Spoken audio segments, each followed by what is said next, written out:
Creepy Vault Files presents When Shadows Become Real, My Creepy Stalker Experience. I was always the last to leave the office. The silence of the empty cubicles and the gentle hum of the cleaning crew's vacuums comforted me. Packing my things, I tossed my keys into my bag and headed to the parking garage. It's almost eerie how quiet it gets down there. My footsteps echoed, and the flickering fluorescent lights added to the unease. But I was used to it. I fumbled with my car keys, dropping them once, and bent down to pick them up. As I straightened, I caught a glimpse of a shadow, moving quickly behind a pillar. My heart skipped a beat. It could be anyone, but at this hour, I dismissed it as my imagination running wild and hastily got into my car. As I started the engine and the headlights illuminated the dim garage, there was no one there. Leaving a bit earlier tonight, I told myself it was because I was tired, but the truth was that shadow from last night left me feeling unsettled. The elevator doors opened to the garage, and I peered around cautiously. Nothing. I headed to my car and started driving home. Halfway there, I noticed a black sedan a few cars behind me. Nothing strange about that, but the same car had been behind me for the past 10 minutes, making every turn I made. I shook off the paranoia and turned up the radio. Yet, every glance in the rearview mirror showed the sedan still there. When I finally pulled into my driveway, it drove past slowly before disappearing into the night. I told myself it was just a coincidence. A late meeting kept me at the office longer than usual. By the time I left, the parking garage was eerier than ever. I quickened my pace, keys clutched tightly in my hand, ready to use them as a weapon if needed. The shadow appeared again, this time closer. I didn't wait to investigate.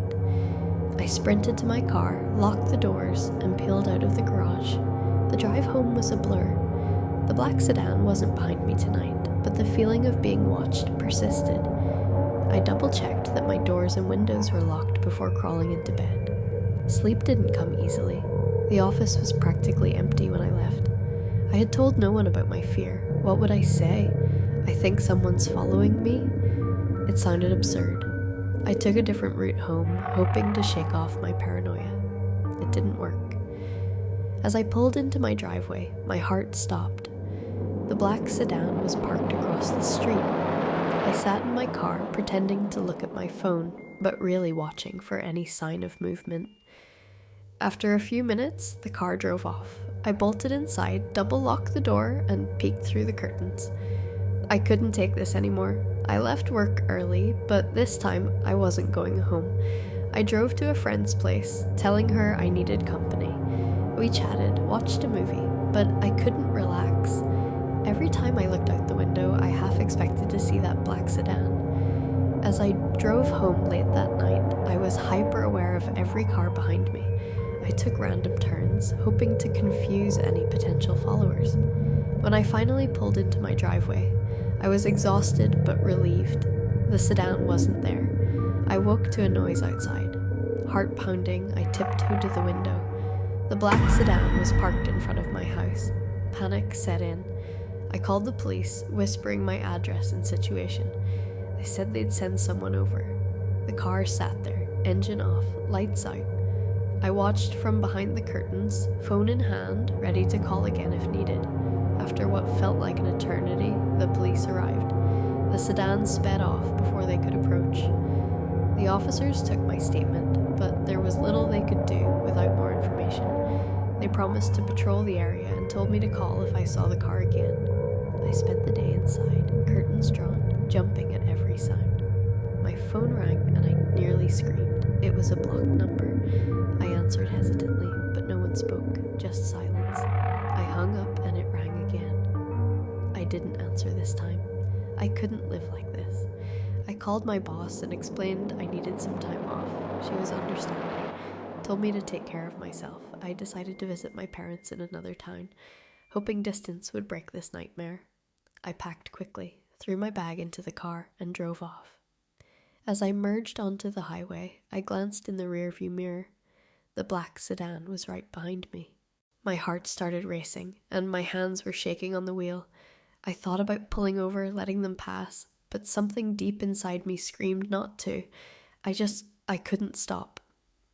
Then, as I rounded a sharp bend, the sedan surged forward, almost like it was trying to force me off the road. I lost control. I slammed on the brakes, but it was too late. The car skidded, tires screeching as I veered off the road. I remember the sound of the guardrail giving way, metal crunching, and then everything went black. When I came to, I was in the hospital. Everything hurt. My head, my chest, everything. There were doctors and nurses around me, telling me I'd been in an accident, that I was lucky to be alive, but all I could think about was that black sedan. I asked them if they found it, if anyone saw it, but they didn't know what I was talking about. I never saw it again, not once, but to this day, every time I drive at night, I can't help but glance in the rearview mirror just to make sure it's not there. And if I ever see a black sedan, my heart skips a beat, and I feel that same icy dread creeping up my spine. I don't know who was driving that car or what they wanted, but I do know this. Whoever it was had an obsession with me. They had no good intentions.